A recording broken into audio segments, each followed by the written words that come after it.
in. Today we'll be talking about cybersecurity, and as you know, we have invited the experts in the industry who will elaborate more on what we need to be aware of as far as the cybersecurity is concerned. We excited to welcome Malezema Bofu and Hlakane Choma, who are experts within the space of cybersecurity.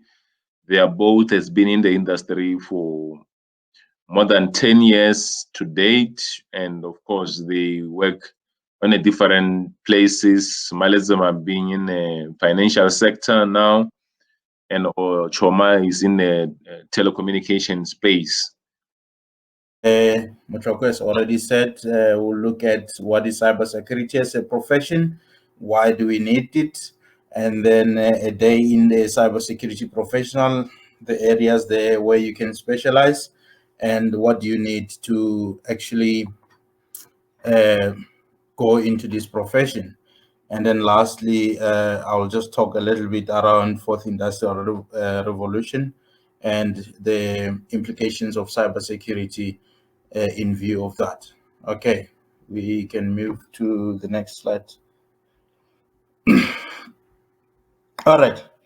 So this is basically, okay, so this is just a sort of a summary of what we're talking about in terms of when we're saying cyberspace. So there's a lot of things that are happening now within the cyberspace, and in terms of, for example, people going online.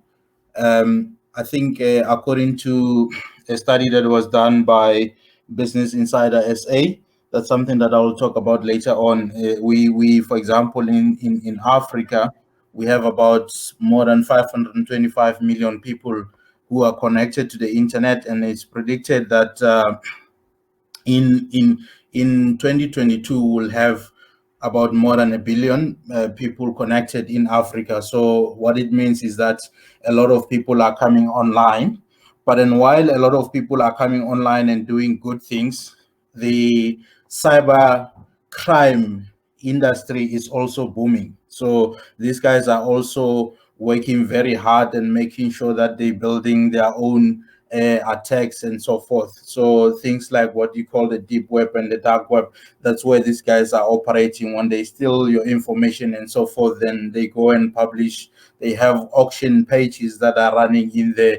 They've got sort of where you can buy hacking tools. So hacking is no longer just by the very smart guys. So these guys, they even develop tools where even if you're not a hacker, you can go to the dark web and perhaps buy some hacking tools and then come and hack whatever your target is. They can even train you. They can even give you manuals on how to execute an attack on your target. So that is basically what is happening within the cyberspace. So what she's saying, what she puts here is just the statistics that are trying to show us what is happening out there. So more specifically for the organizations out there, there is a lot of attacks. There's a lot of attacks being executed against organizations. If you look at ransomware, it grew by 148% in March. What ransomware means, it basically, that's where the attackers or the criminals infect perhaps your network and then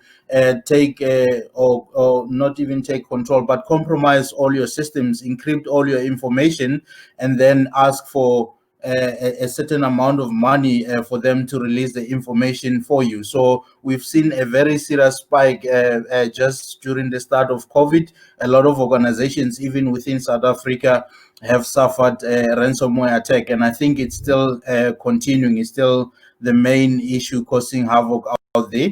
So yes, so basically that's what it's saying. So, but the main reason from a company's point of view is that cybercrime is actually becoming a serious concern, because it's actually even costing companies a lot of money out there. So where you have a data breach, so for example, a lot of countries like the UK, like South Africa now, are having what we call data protection laws, which actually inflict fines if companies fail to protect their customers' personal information. So, for example, the GDPR, and in South Africa we have what we call POPIA. So, because of those, even the attackers, yeah, the attackers also knows that companies, if a company was found to be negligent in terms of protecting their customer data, they will be liable for bigger fines. So that's why you will see an increase in attacks targeting companies. So, for example, if you see some of the reports that have been published, a company like Marriott, I think it's in the US, that was fined, I think, in a tune of about 18 million pounds. Is it pounds or dollars? For a data attack or a data breach. And then companies like I think the ones that are known is things like British Airways. And in South Africa, as you all know, I think there isn't one around the ABSA issue, as well as I think the likes of Experian.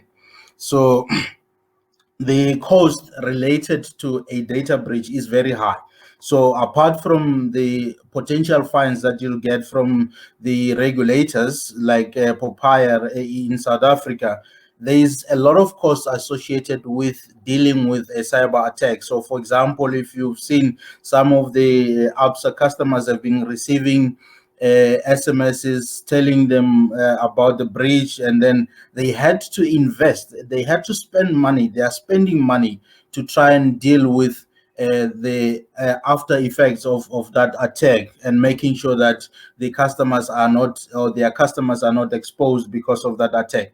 So basically, cybersecurity is it's in demand, and it's going to be ongoing. So these stats are just trying to show you why then cybersecurity is important, to make sure that it helps organizations as well as individuals to be protected against these cyber criminals, who are unfortunately in most cases always a step ahead. So there is a need for a serious upping of resources within this space.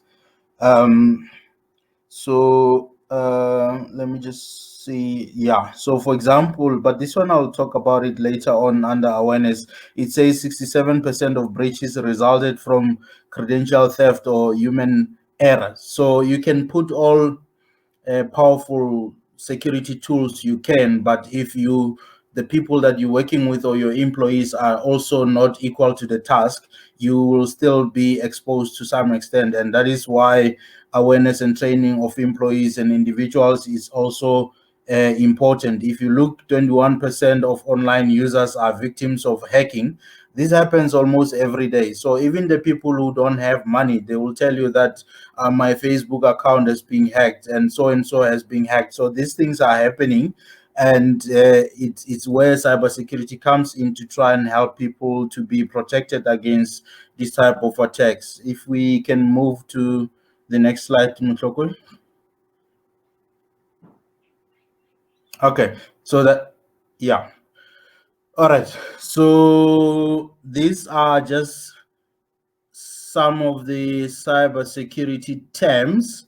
So, for example, when we talk about cyber risk, which is calculated by looking at the the the possible impact as well as the likelihood of something occurring, where you look at a specific threat, and then from that threat, so a threat could be that, for example, there is a ransomware attack that is terrorizing companies across the globe, and then or a specific ransomware, and then from a vulnerability point of view, that is where you look at how that specific ransomware attack works. For example, maybe let's say it's using vulnerable Microsoft operating system. Then you are going to assess your environment, and when you assess your environment, then you will be looking at what we call vulnerabilities, which are weaknesses in your system that can be used to exploit you. So that is basically what is happening there, and that is the crux of cybersecurity basically to help organizations, to help individuals manage cyber risk to an acceptable level. Okay. And then we have what we call man-in-the-middle attacks. We have social engineering, which I'll talk about later on. I won't dwell much into it. We have ransomware, which I've already alluded to what it is. And then we have event and incident management. So what we talk about when we're saying event and incident management, so basically in cybersecurity, we put all the controls and then we make sure that the controls are forever being checked and improved. However, we always leave a possibility of getting breached. At one point, you're going to get breached. And the most important part when you're breached is the ability to recover quickly from a cyber attack. And that goes into event and incident management, the ability to detect, protect, detect, and resolve incidents in a more manageable time. So if you have seen in the news, for example, those that follow soccer, a team like Manchester United was reported to have been hit by a ransomware attack recently, and after 2 weeks of consultants on the side, they eventually are saying they are fully recovered now.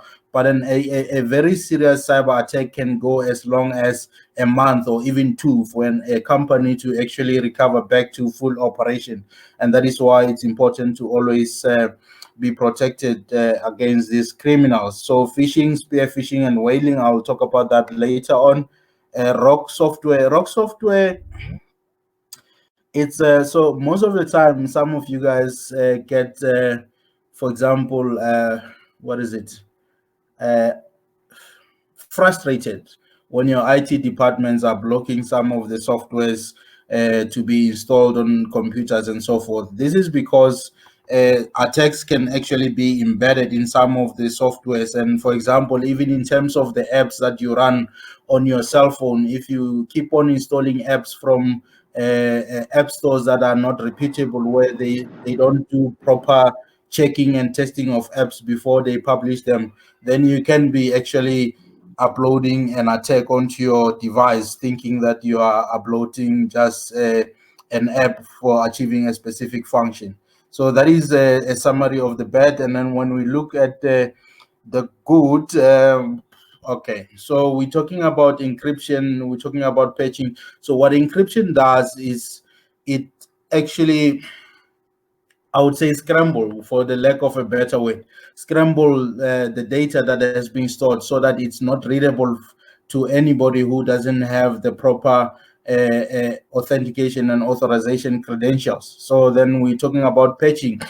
So with patching, what it means is when I explained about vulnerabilities, which are weaknesses within a system, the researchers as well as the cyber criminals, they are always at work trying to find loopholes within systems, and they discover loopholes almost every day.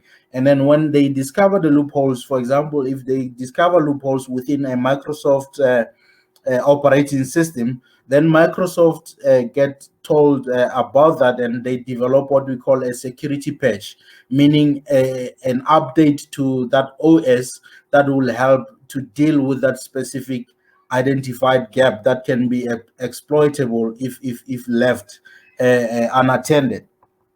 So that is basically what patching is. So it's a very old control, but people and organizations are still unfortunately failing to do it more effectively, and most of the attacks unfortunately are still leveraging on vulnerabilities that have been announced a while back and patches were made available. But because organizations take time, sometimes they fail to do the basic hygiene, they found themselves wanting in some cases.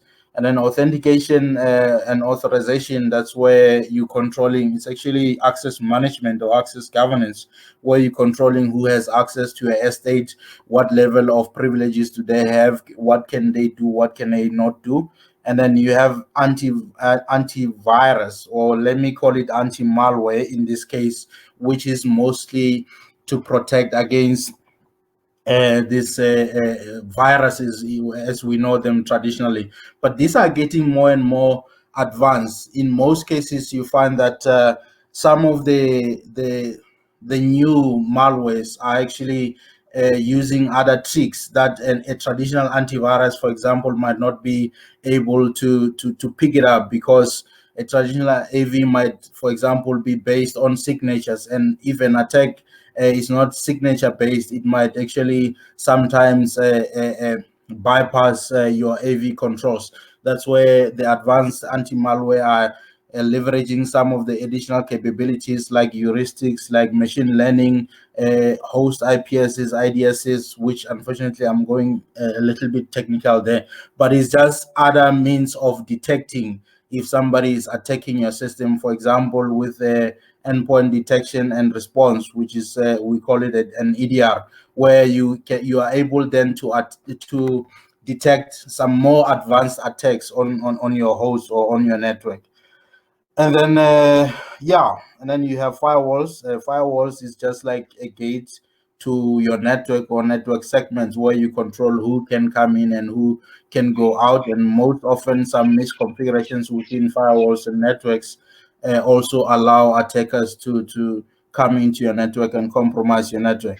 And then the important part as well is under policies and standards. So policies and standards, that's where we try to define best practices in terms of normal end users, how they should behave, and also in terms of administrators, what they should do on the system, so that they make sure that the systems are fully secured. So for example, when you install an operating system on your device, it comes with certain default configurations, certain default accounts, for example. So as part of the policies, that's where you'll define, for example, that after you install an operating system, you have to do this and that, delete, for example, guest accounts, change administrator passwords, so that people who knows the default vendor credentials cannot log in or attack your system. So policies and standards are very much important to set the foundation and make sure that everybody within an organization or even in your home environment, you can still make use of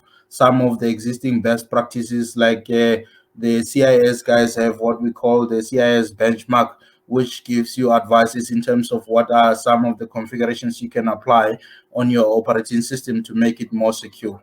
Okay, and then you have digital forensics. That's where most of the time it comes in after somebody, whether external or internal, has done something wrong, and then you are trying to trace back all the activities leading towards that attack. So that is what you do within cyber forensics or digital forensics. If we can move to crown jewels. So crown jewels is basically, because cybersecurity is very expensive, or applying controls might be expensive at some point. So what you do is you prioritize your assets. So you make sure that, for example, you put more effort on what you'll term as your crown jewels, meaning your most important systems that, for example, have the full control of the existence of your business. And then you make sure that all the efforts goes into them, they are sufficiently protected. And then the other systems, then you can perhaps use a different approach in terms of controls. So it's very important for businesses to understand their crown jewels, meaning what keeps them awake at night, what can hurt them if those systems were actually compromised. So yeah, if we move to the next slide. Yeah, just to get in there. So guys, colleague, friends, if you have a question, you will just at the end of every presentation, slides, you will all be asking us some question, and then you can let us know so that we can give you opportunity to ask. Yeah, and apologies there. I'll probably be going a little bit fast because we've lost already 30 minutes because of the connectivity issues. So can you go back to full mode? Yeah. All right. A day in a life of a cybersecurity professional. I think perhaps okay, but I can do that. So I was thinking perhaps the sequence where I should have maybe just started about what areas of specialty you can do within the space. So it actually a day in a cybersecurity professional live depends on which part of the cybersecurity you're working on. So, for example, if you're working within the security operations center where your job is to monitor any security attacks and alerts and then investigate and resolve incidents, your day-to-day activities will slightly differ from someone who's, for example, a security manager, which I believe is more aligned to what has been put here. So a security manager will always make sure that all the proper systems are secure, are properly configured, and then there is proper health checks to make sure that the systems are doing what they're supposed to do. And then in terms of remediations as well, I just spoke about security operations center, but if you are a small company, you'll still have several security monitoring systems, and you need someone looking at detections that are coming in from those monitoring systems, investigating and making sure that you remediate. And then meetings. So attending meetings is not really just to attend meetings. So in terms of cybersecurity professionals, what we do is, with every initiative, with every system, with every idea that is being discussed within an organization, it's always important to make sure that cybersecurity professionals are part of that discussion from the word go, so that they can make sure and advise business in terms of what security controls they need to consider in building, for example, that new product that they are actually busy with, or when they are changing a specific product. In terms of the cybersecurity professional, to do a proper risk assessment and advise on possible information security or cybersecurity risks to the business. So that is why I think, unfortunately, you'll also spend a lot of your time in those meetings, but the main idea is to actually understand all the solutions and the ideas and the activities that each of the business units are discussing, and advise or consult, advising them on what security controls they need to consider to build, in order for them to build very reliable and secure products to the market. Okay, and then reporting. Reporting is actually very important, and there is two levels of reporting that one has to always understand. There is the technical reports that goes to some of the technical teams, and then there is the executive reporting that goes to top management in terms of showing them what is the level of security posture within the organization, basically answering their question of saying how protected are we.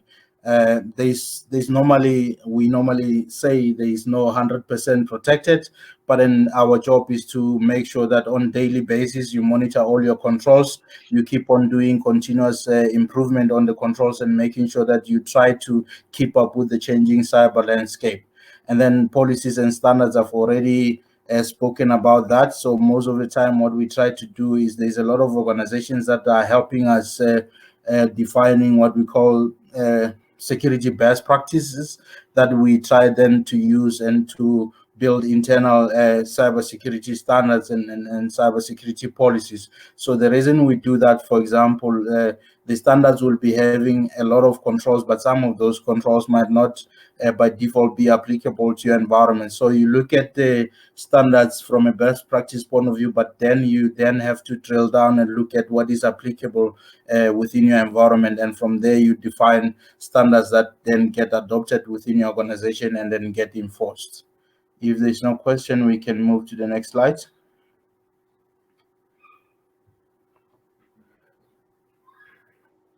Okay, let's talk here.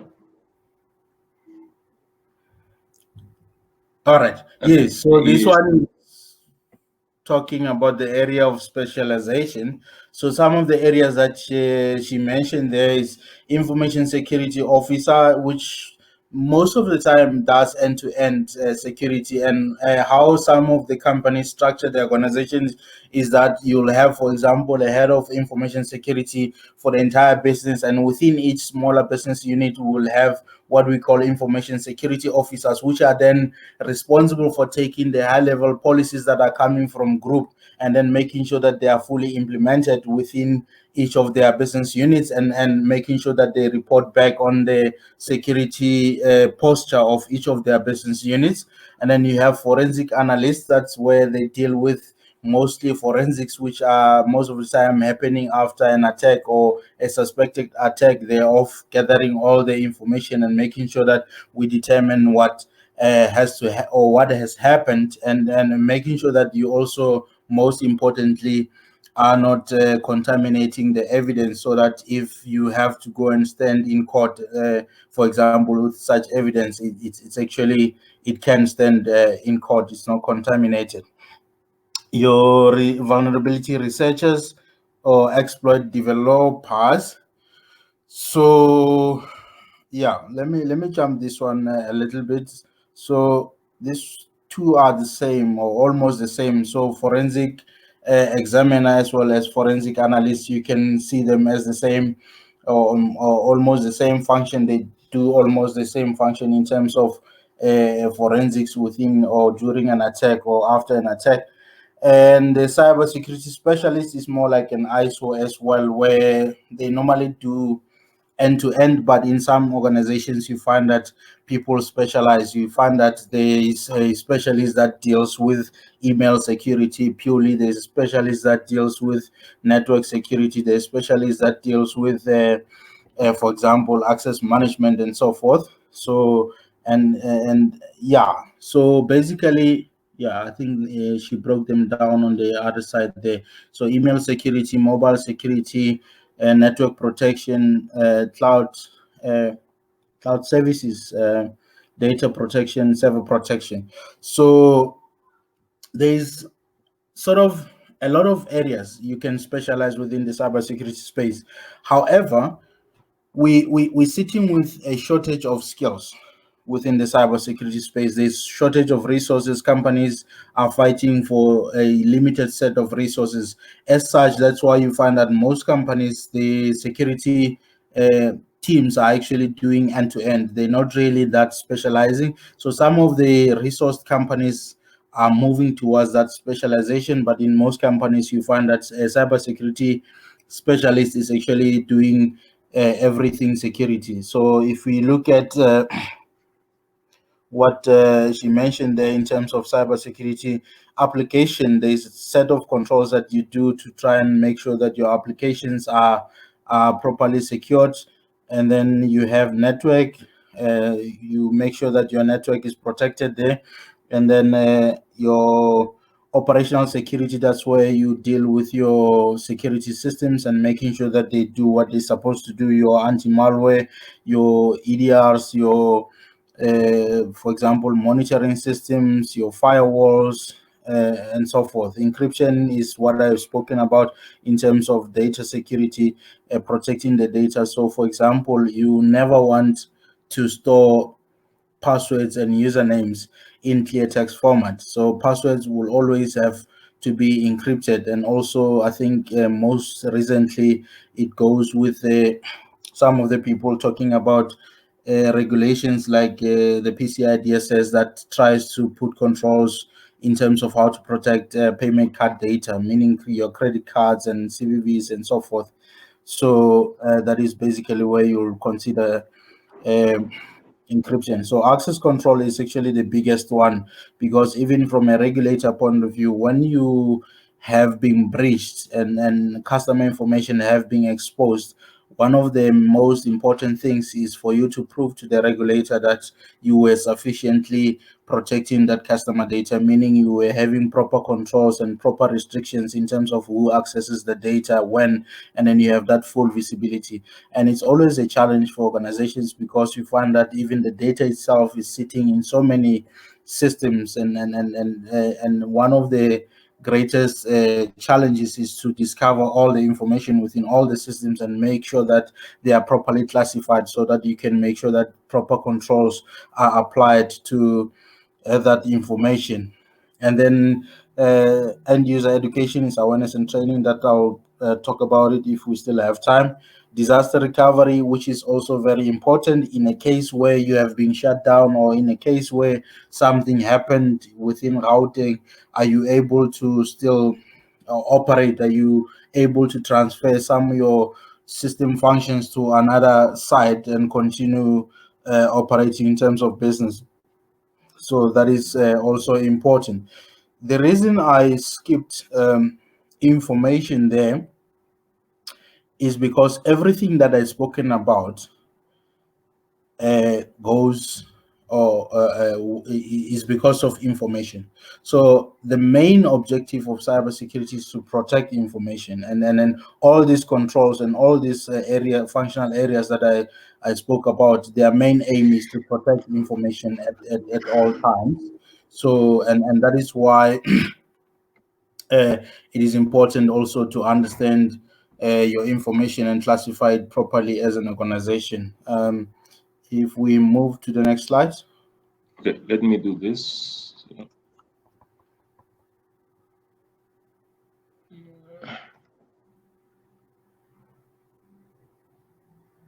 Sorry about that. We're here, right? Yeah. Okay. What I was suggesting, right? Maybe for this fourth industrial one, we will talk it through the end, because that's where maybe most of us will have the questions. And then because you talked about specialization, perhaps we can talk about then where do I start? Yeah. Okay. So this is basically some of the considerations that you have to look at if you have or are interested in pursuing a career in cybersecurity. So before I even go into these details, I just want to iterate or reiterate that we are actually sitting with a shortage of skills within the cybersecurity space. It's a very demanding space because, especially depending on which area you're working on, because sometimes during an attack you probably barely sleep. So, but it's also a very interesting profession, in a sense that things change every day. So you need to keep up, you need to continually learn. You don't just do a degree and say you're done. So every day you actually encounter new things. And I believe for the youth, that is what should activate them to say, I want to work in an environment where I basically learn a new thing every day. So in terms of some of the traits that we included there, you have to be inquisitive. You have to want to know, and also I think as part of that inquisitive, I want to combine it with number three, which is being skeptical. So you are always going to meet people who will say, no, we've been working like this for the past 10 years. This thing is secure. And if you are a cybersecurity expert or professional, you can't just easily trust like that. So you always have to verify, you always have to assure that the status is actually as expected, because otherwise you might think that you are sufficiently protected only to find that you're actually exposed. So some of the things that people will tell you is that no, that thing is internal, so as such is actually not exposed. But from a security point of view, when we protect even against our own people. Because, for example, you have an employee that you just told you're going to fire, and then they are actually disgruntled, and they know all the keys to your kingdom. They can actually still hurt you. They can do a lot of things and damage you. I think I'm not sure if the discussions in ABSA have been verified yet, but according to the media reports, they were saying as well that the information was leaked by one of their own employees.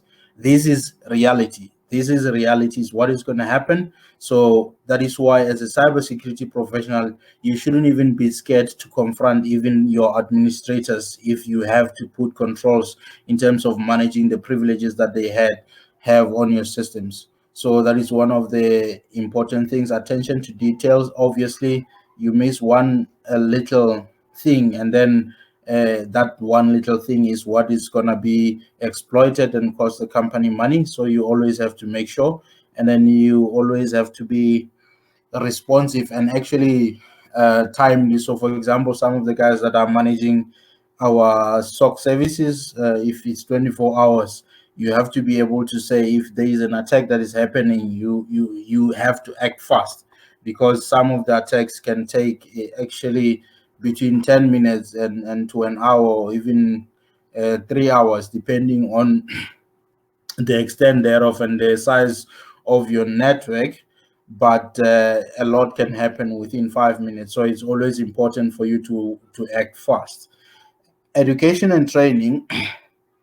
So there is still a shortage, there's still a lack of specific cybersecurity qualifications out there, but a lot of uh, education institutions are actually now engaging and making sure that they're creating specific qualifications around cybersecurity, and also more importantly, making sure that cybersecurity is being taught from an early age. Previously, you'll normally just have normal IT people that move into an IT space and later transition into cybersecurity. But it has become very much clear that we need very focused qualifications around cybersecurity, because it's a more complex space and needs more detailed training and from an early age. So I see a lot of universities are also starting to do that, but we still with an IT qualification, you still at a better state if you want to pursue a career in cybersecurity. And then there's other specific cybersecurity certifications like your Security Plus, your CCNA, and so forth. And then when you are more advanced, you then find some other certifications, professional certifications like CISSP, which is Certified Information Systems Security Professional. You have your CISM, which is Certified Information Security Manager. You have others like CISA, you have others like CGEIT, you have others like C-Risk. So there's quite a number of professional certifications within the field, and unfortunately, most of the companies are now valuing those certificates. So it's important to always put it on your plans when you start. But more importantly, there is also other short courses that you can even do on your own. Like if you go to sites like Udemy and so forth, there's basic security courses that you can start learning on your own, so that you at least learn the basics within cybersecurity. It will actually make it easier for you if you want to transition. So that is that is the advice I will give you.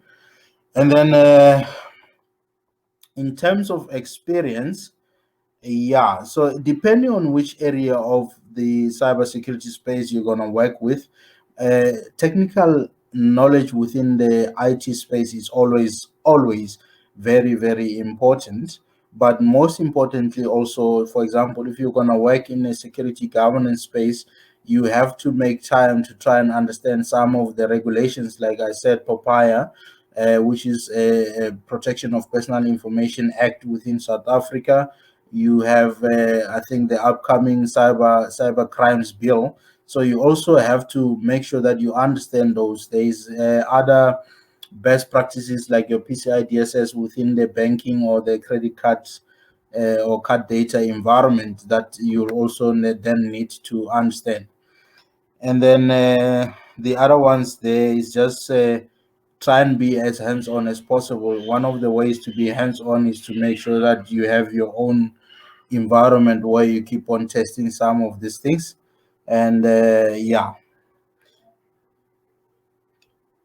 Okay. Right. Sorry. I think the last part, which is more important, and I think I'll also repeat it on awareness and training, is read, read. There's a lot of information around cybersecurity. So when you see that ABSA or Experian or so and so British Airways have been hacked, there was a data breach, go into that article, read what went wrong, how did they get the information, what are the reports saying, went wrong within the organization. That's the only way to learn, and that is more importantly the way for you to understand why cybersecurity is important, and perhaps it will change even your behavior, your mentality towards cybersecurity.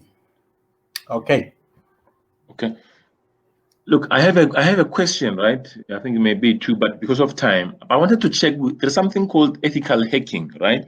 Are those guys part of the cybersecurity space, or what? Yes. So definitely. So what ethical hacking means? So these guys out there, the cyber criminals, what they do is they exploit your environment. They find weaknesses in your system and exploit it. So ethical hackers, as well as what we call them sometimes penetration testing. What they do is they act like hackers. They go and so once you build your system and you're sure that you have tested it enough, what they do is they go and try to break your system. And then if they break it, and then they will try and tell you this is how we broke it, these are the weaknesses that we used, and then it affords you an opportunity to then go and fix those uh, uh, weaknesses within your system. So it's actually a very important part. So there's multiple layers there.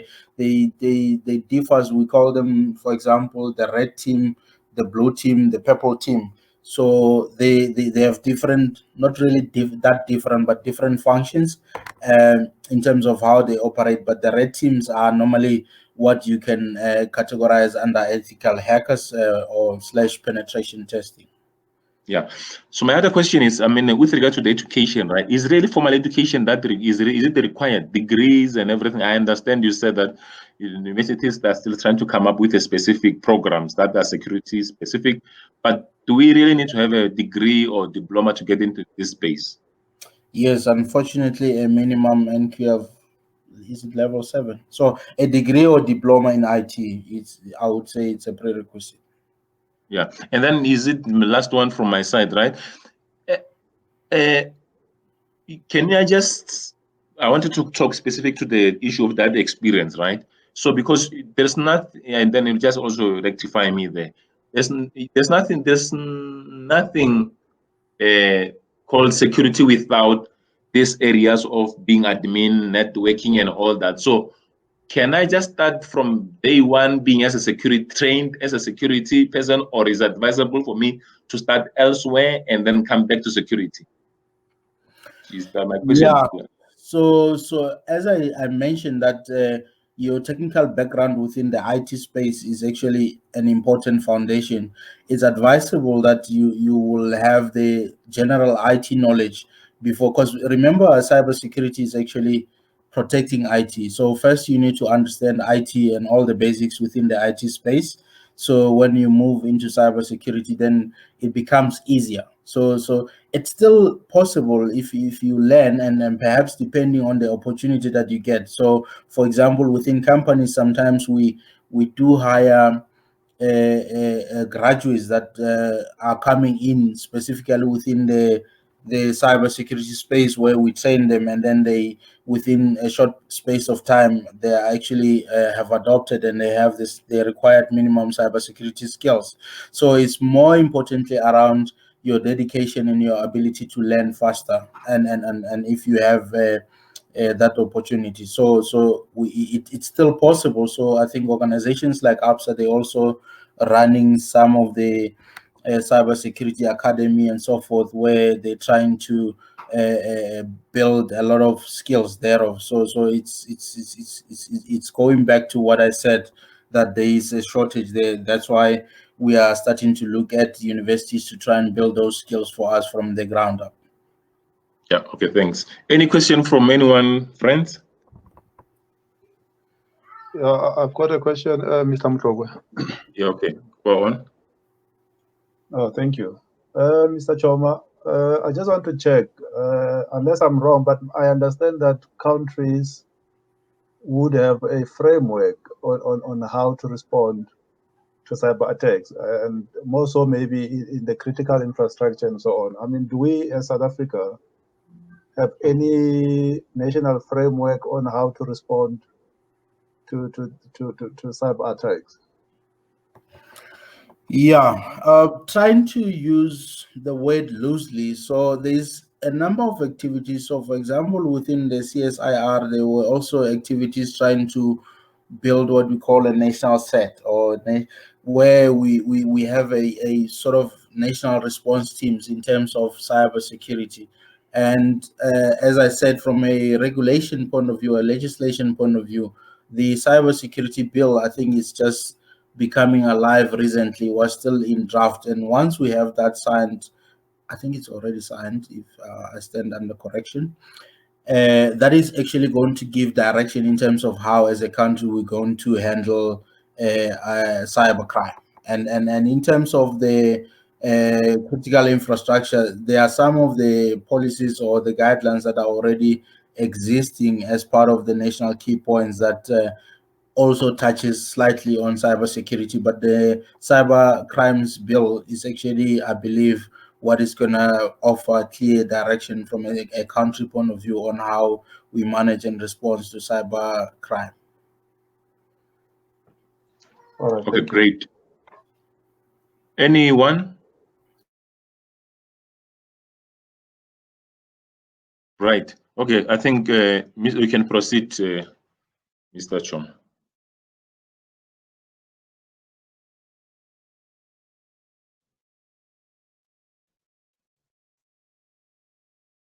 Hello?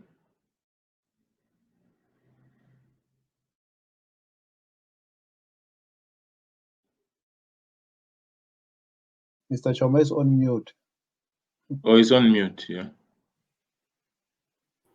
Jesus Christ, I've been talking a long time alone. Okay. All right. Thank you.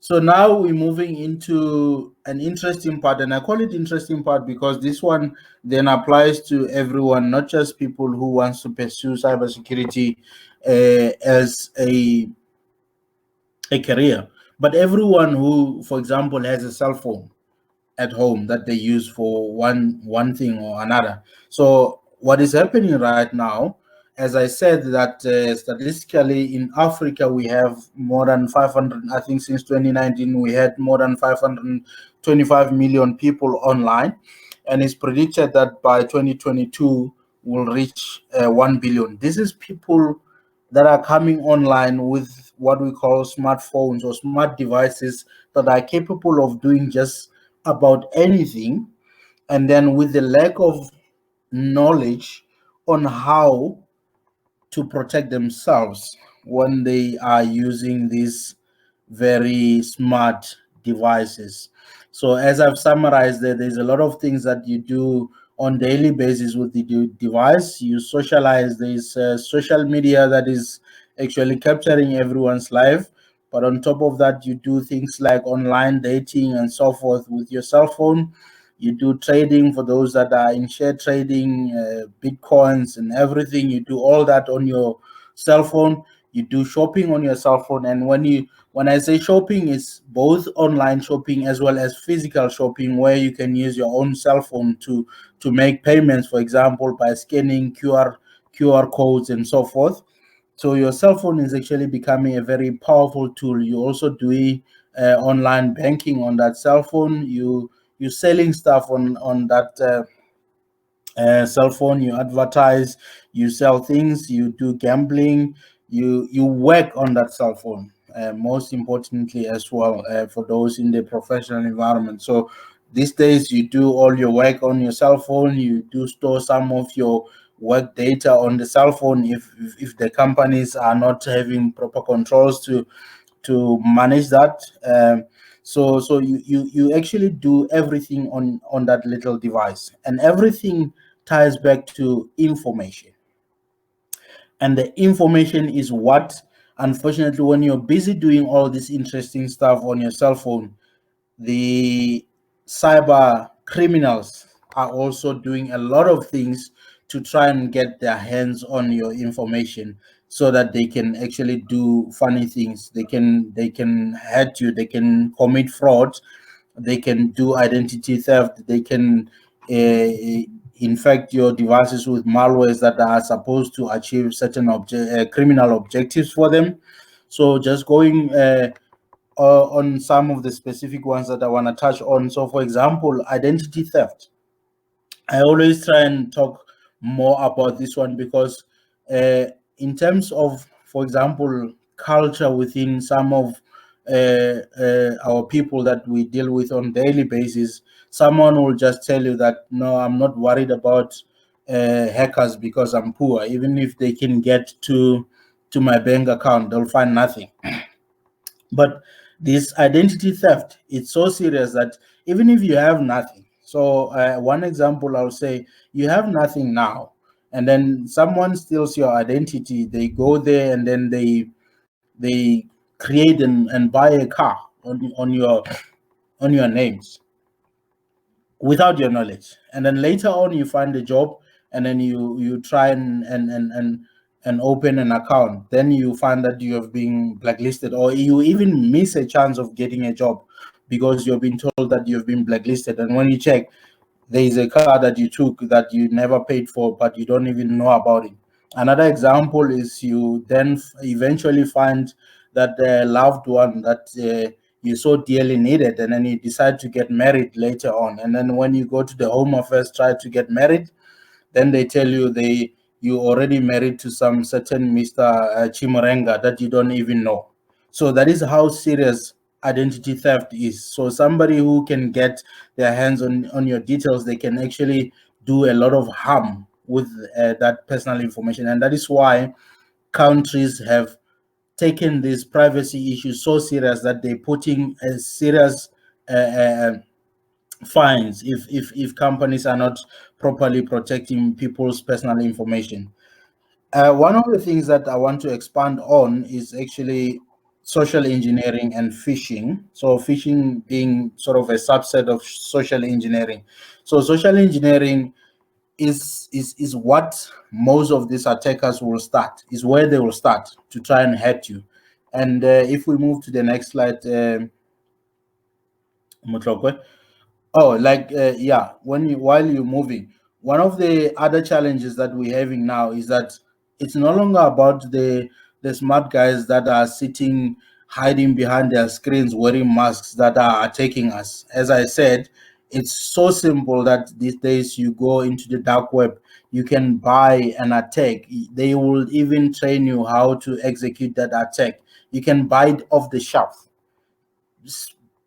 Just go and buy this specific hack to say I want to go and hack so and then buy it off the shelf. So you don't really need to be a hacker to hack some money these days, and that's why it's actually becoming more and more challenging for the cybersecurity professional. And I have already mentioned that in terms of target, never ever lie to yourself that because you don't have money then you're not a target. You will always be a target. Okay, moving on.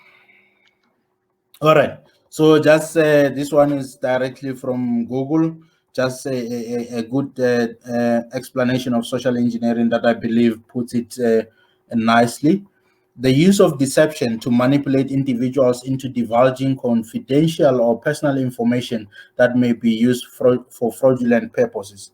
That is basically social engineering in short.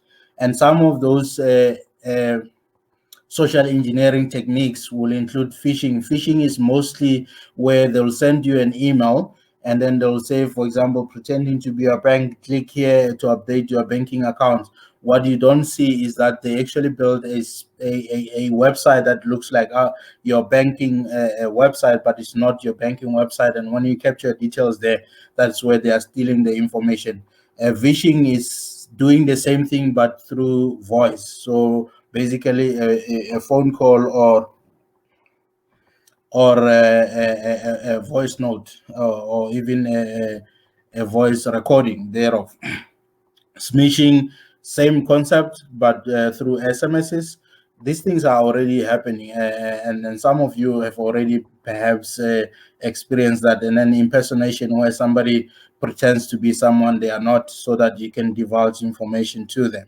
So that is basically what happens. So what these guys do to trick you into releasing the information, they look at several things. They have different approaches. So there is what we call phishing in general, where they will target, for example, millions of people that they came across their database. So, for example, if LinkedIn was hacked some years ago and they have email addresses from that hack, what they'll do is they'll just send emails to all those, let's say 15 million or so people, hoping that some of them then will fall victims. But then what we call spear phishing is where they actually target their attack. So maybe they target a certain organization, they target a certain country, or they target even certain individuals within an organization. But generally what they do with their approach is they use different I would say different approaches, let's say. So the first one is they will try and use a fear approach. That's where, for example, they'll send you an email and say, uh, your account is going to be disabled because you're owing so and so. For you to verify that this is true, click here. So normally what happens with phishing is it's either going to be a link that takes you to a wrong place where you capture your details, or it's going to be a file that when you click on it, it actually installs malware that then compromise your device. Or some of them these days, they're even becoming more smarter. They create a conversation pretending to be somebody, and then they ask for you to type your details there. So, for example, a mail will say, confirm the following details for you to claim your price. So that is basically how they do it. So in terms of authority, what they use. For example, the most famous one in this space is what is called the CEO scam or the CEO fraud, where they will send you an email if you are a finance person pretending to come from your CEO, instructing you to, for example, to deposit a certain payment into a certain account. And because you're scared of that level of authority, you're more likely to respond without proper due diligence. And then money and gifts, this is the most famous one, where people get emails about the lotto that they won and click here to claim the prize. So people, you cannot win something that you didn't play. You must always know that some of these things or most of these things are just there to try and attack you. It doesn't matter how broke you are. Don't just get easily tempted about this. I know it's December. A lot of them are actually increasing this type of phishing attacks. And then the other one is trust. So with trust, they try to. It's also impersonation where they try and use something that they know you trust. So, for example, if they are gonna say this message is coming from your IT, your system has been detected with so and so, and then you trust that internal IT. Actually, it sounds very valid. My internal IT is saying 1, 2, 3, so you are very quick to respond to that without actually thinking. The other one is current affairs. So with current affairs, let's what example can I use? What is happening now in the country? Yeah, so they can use very easy things. So yeah, so for example, let's say the president is scheduled to talk about lockdown, then somebody will just send you a phishing email and saying a leaked lockdown updates from the president. They know that because of what is happening, people are more likely to quickly click on that, trying to see what exactly is happening, what is the president going to talk about. And that's where, for example, if they embedded malware in that file, then you can easily get your devices infected. And the last one is emotions.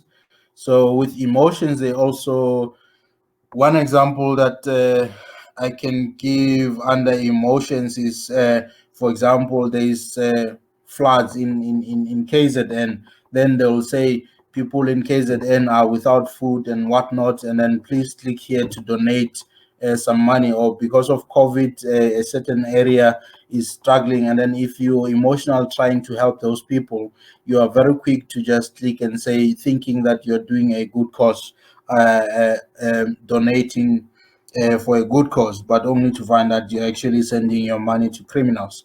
So always, always stay alert. This is important.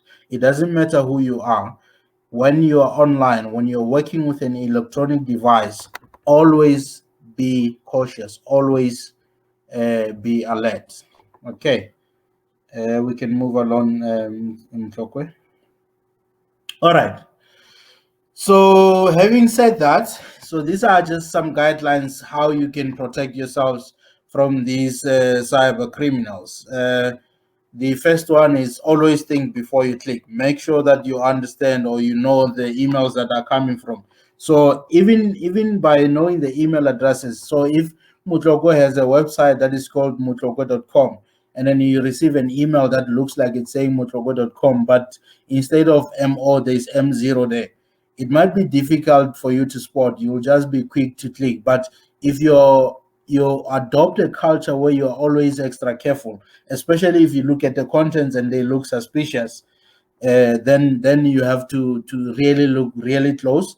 And then if you don't recognize any of those, then you need to actually not fall victim to that attack. So for example, if they send you an email purporting to be from SARS about your refund from your e-filing, and then you just quick to say, oh, I've got some money, then you update your banking details without checking there. And when you check closely, you might find that that SARS is actually spelled with a double S, for example, or with a Z at the end. So it's always important for you to take extra care there.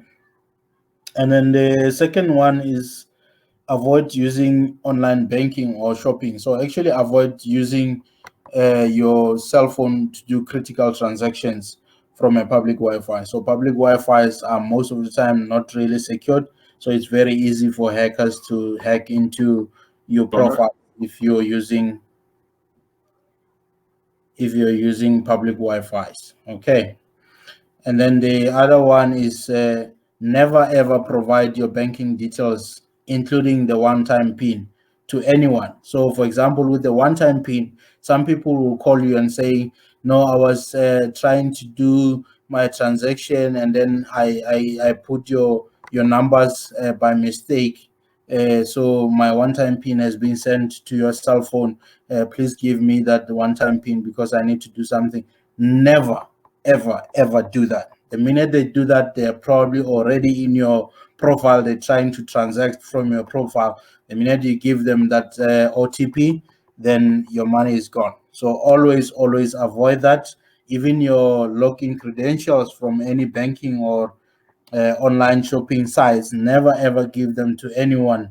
Even if they are sounding so convincing, they sound like they are the real employees of the bank, never ever provide your login credentials to them. Okay. And then the other one is always check your bank statements, but more importantly as well, check your credit records for unknown transactions. So some of the credit providers or credit bureaus like Trust Union, Experian, I think they have where you can subscribe and get a report once a year if you don't paying or for free. But then you can also subscribe for a monthly alert or something like that, because it's very important. One day you're going to go there and then you find that you have a credit with a certain retail shop that you actually didn't open. So it's important for you to keep checking. But then also in terms of some suspicious debits from your account, you need to keep checking. If you see a debit that you don't recognize, you need to report it immediately to your banks. All right.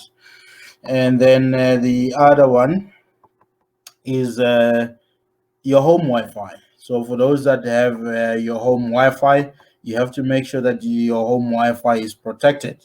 First of all, change it the default name. So for example, it will come as a router name or MAC address or whatever. Change that to something that you relate with. But then more importantly, you need to make sure you set up a very strong password there. And then you also need to make sure that your Wi-Fi is using a more advanced network encryption, which is WP2 and WPA2 and WPA3. So WPA2 is the most famous one at the moment. WPA3 is fairly new, but then make sure that your configurations are set to this. It's very, very important. And then lastly, you need to make sure that you update your firmware on your Wi-Fi router. And then another thing that you can do on your router is you can set MAC address filtering. So what MAC address filtering will do is, for example, in case your kids decided to make your Wi-Fi password public knowledge, you can control who connects to your network through MAC addresses. So you can just allow only MAC addresses of your family to connect to your home network or etc. All right, moving along. All right, ensure that your devices are installed with latest security patches and updates.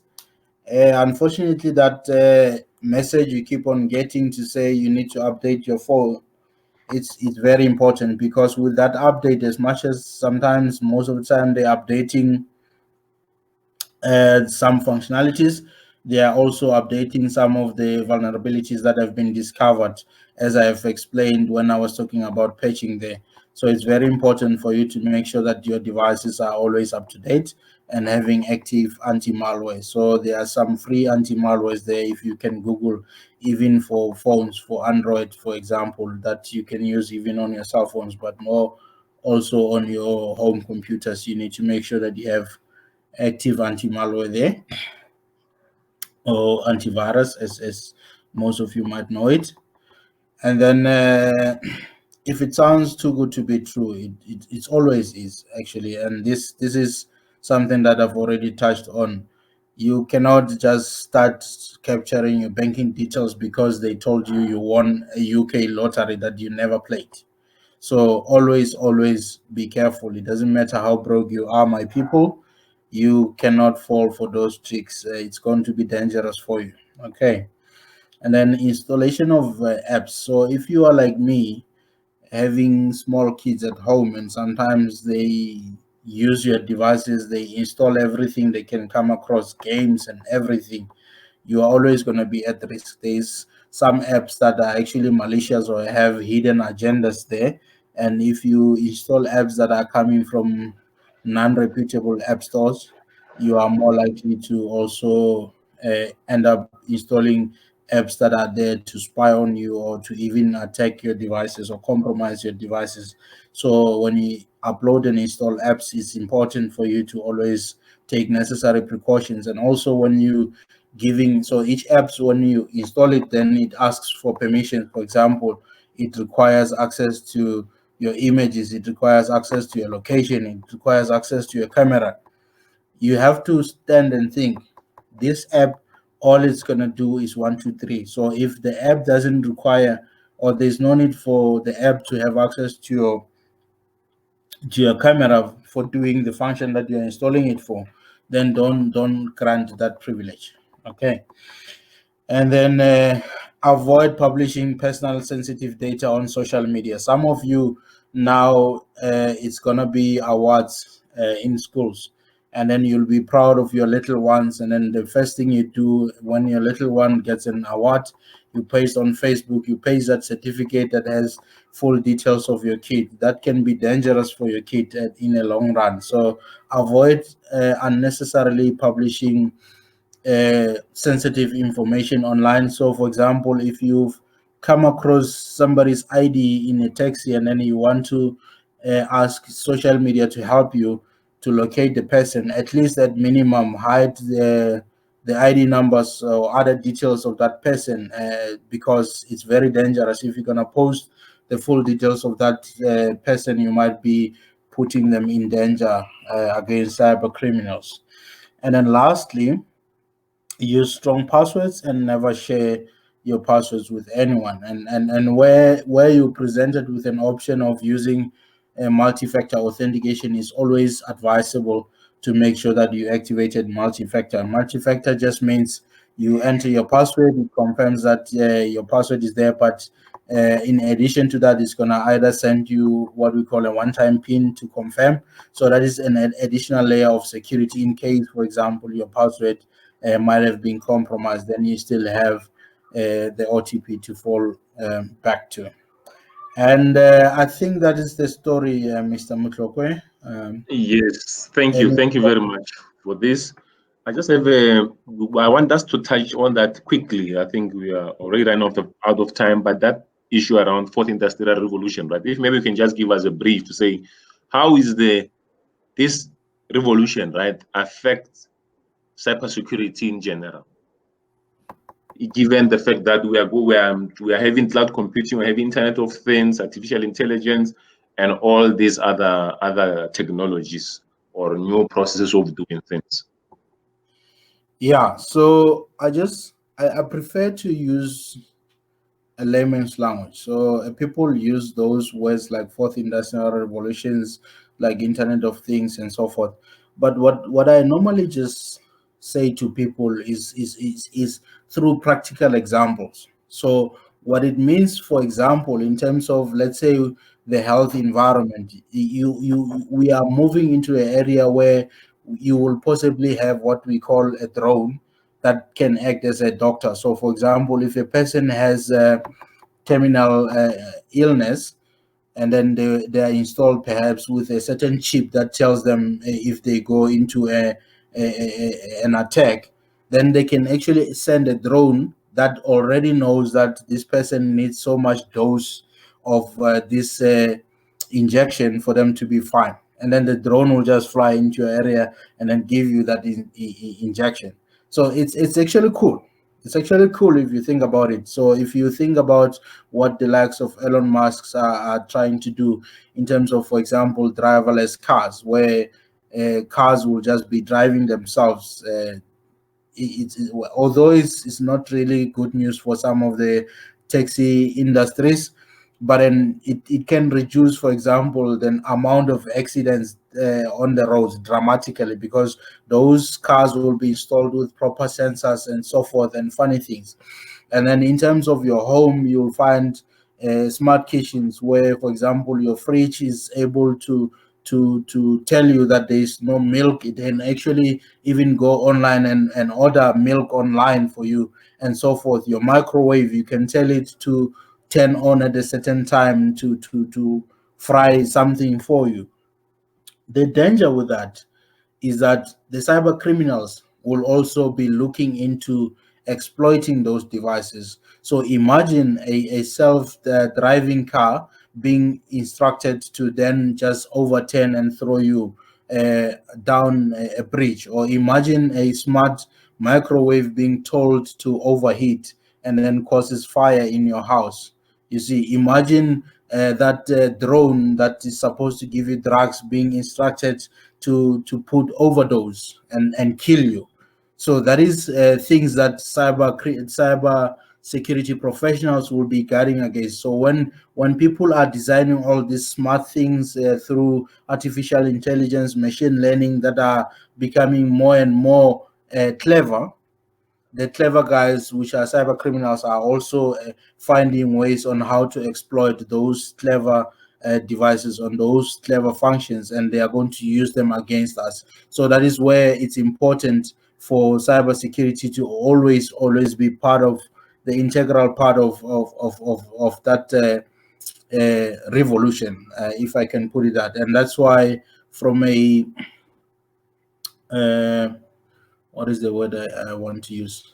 From a demand point of view, cybersecurity skills are going to be highly in demand in realization of the fourth industrial revolution. And that's why we keep on encouraging people to consider bridging into this profession. I don't know if I've answered you there, Motlokwe. Yes, no, that was mouthful. Yeah. Friends, any question? Last question for our guest. Right. Other one, quickly also, I mean, obviously, I think you touched on it about the COVID. How does the COVID affected the cybersecurity? Yes. there's a reason why the attacks actually increased during COVID, because a lot of organizations initially never planned working from home, and then because of COVID, companies were forced to then start working from home, and some of the traditional security controls were effective where people are working, for example, in the office. So, for example, where you can control which websites a person can visit or is allowed to visit through your proxy or security gateways. But in the minute you allow them to go and connect at home, and then they are on their home network with the same device, then they are allowed to go to, or for example, they can be able to visit other malicious websites without your knowledge, and then they get infected, and then they come back and log onto your network. So most organizations that have been doing basic security controls, they were then found wanting, and the challenge was then, how do we improve the security controls in view of these new ways of changing? So realistically, these things are not going to go back to normal. So most companies are already adopting this working from home thing, and that is what most companies are going to do. But the challenge with working from home, and I always tell some of my executives, is that don't see it as working from home. Actually, see it as working from anywhere, because the minute you're going to work outside your controlled environment, then you have to assume that you don't have that full control. And when you put additional controls in place, you just assume that that person will be working from an untrusted environment, because some of them then will go and sit at McDonald's and start working, and you won't even be able to see that. So that is just some of the challenges, but it's actually positive challenges, because even companies are starting now to realize the importance of cybersecurity in terms of investing resources in improving their cybersecurity state. I think they are starting to give it more attention. A lot of companies, boards of directors are starting to take interest in managing cyber risk for their organizations. So there's a positive view in that, but more importantly is that it's a change in ways of working that it's not really gonna reverse back to how it was. So we need to transition also as a security professional. Okay, right. Yes, there was a question here from Silas. I think this came when you talk about internet, I mean IP addresses and everything. So what he's saying here is there really a difference between IP address and MAC address? If you can still change them at some point. Yeah, an IP address is a network level identity, if I can call it that. And then a MAC address is a physical address of the physical device. So they're both identities, but a MAC address is this device comes with a certain code or serial number from a software point of view that identifies this device. But in an IP address is from a network point of view, anything that then connects to a network gets allocated what we call an IP address, which is a number that identifies that connection. So an IP address can be used by, so for example, within a network, if you use not fixed IP addressing, so that means if someone plugs their machine onto your network, they get allocated IP address XXX, and then the next time they plug in again, XXX is allocated to Motlokwe. Now they allocate you YYY, but they both sort of ways of identifying, I would say, devices or connections. So they actually different in a way. Yeah. Yeah, I think the difference you mentioned is the other one is permanent on the device. The other one depends on the network, can be dynamic or be static, but IP address you can still change it if you like.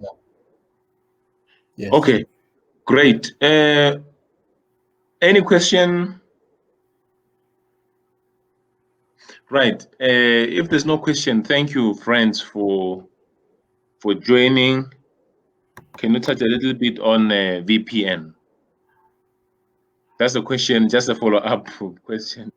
I think you wanted to understand this visual private network. How does it work, Choma? Yeah, okay. So I'm not sure in what sense. I'm assuming then they asking in terms of the VPN, the remote VPN that they're using to remote into their network. So it actually just, I would say, something that creates a pipe into your network where then your connectivity gets protected from the traditional internet in terms of, for example, sniffing and so forth. I'm trying to look at non-technical ways to explain it, but I'm battling thereof. But it's basically just a way of remoting into your network where it creates sort of a pipe for you. You establish a pipe, then that pipe is sort of a protected pipe that gives you access into your network. Then basically, once you authenticate it through that pipe, is the same way as you're sitting actually in the network. It's the same way that you'll be sitting uh, obviously depending on the configurations, the same way as you'll be sitting in the office from a connectivity point of view. Yeah, I think that was clear. Yeah, so thank you, friends, for joining in, and my apologies for we had the issue of connection when we started, but I think we are still fairly within the time given the time that we started in. And then, of course, thank you, Mr. Choma, for sharing with us about this cybersecurity. And I think we have a basis now, basics information to build on from. And then, as I mentioned, importantly, is that it's not about the organizations, right? Cybersecurity affects all of us. Even as you mentioned, depend in respective of your economic activity, you are still, important to look at cybersecurity. There's a follow up here. Maybe I'll just read it and then we should be closing, right? If I use VPN, will the network I'm connecting to still be able to see my IP address? That's the question from Yes, the Steve. network you're connecting to is the network that is issuing you that IP address. So yes, they are seeing that IP address. Yeah, yeah. The answer there, Mr. Silas, is yes, right? Right, and yeah, thank you very much, Shoma, as I said, to share with us this important topic within IT and more so about social media. I think you gave us lots of information in terms of what we need to do there, right? And we're hoping that in future we might today this was a cybersecurity 101. In future, perhaps maybe we may zoom in a specific area within the cybersecurity so that we are in a position to now take decisions, very well informed decision, be in terms of protecting ourselves or being career wise and otherwise. Right. Thank you very much, friends. And if there is no question from anyone, I'd like to say thank you very much. This is our last session for the year. And we are hoping that around February we should be resuming again with more sessions of this nature. And indeed, God bless, and COVID is still out there. When we are going out to vacations, we need to still wear our mask, social distance, and wash our hands. Mr. Choma, last one from your side. All right. Thanks a lot, Motlokwe, and thanks for the opportunity. So I think what I want to suggest is that I know you recorded the session, but when you upload the sessions, perhaps can you try and cut the Mm, first part where we were battling, because yes. sometimes people then try to uh, listen to your recordings and then they spend the first 10 minutes listening to us battling with the connections instead of Mm, just getting straight to the content. the point. And then Yeah. lastly, I think we had very few attendance. I think if some of the guys can just share the details once they are available, because I think the awareness part, most importantly, we want to encourage all South Africans and Africans to learn how to protect themselves, because these guys are actually out there to get their information and to hide them. So it's very important for them to start changing their culture towards cybersecurity and trying to start living a positive cybersecurity life, this will help not only them but also protecting their families as well. There's lots of things that are happening, and cybersecurity is at the center of it. So, for example, kids being lured from Facebook to go and meet strangers and then getting trafficked and so forth. So, if we adopt a positive cybersecurity culture, we will even be able to advise and teach our kids on how to behave or to live securely when they are on social media. And that, I think, is a very objective that we want to try and drive amongst all our fellow Africans. Thank you. Great, thank you. Yes, indeed, you mentioned very important thing there. Our aim next year is to take this out. I mean, to other African countries. We had one presenter this year from Tanzania, and then we're hoping to have more from other African countries. But this has become a really African initiative where we all empower ourselves. Thank you very much, friends. Keep well, take care, and enjoy the festive season. And see you next year. Thank you. Bye.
Hi,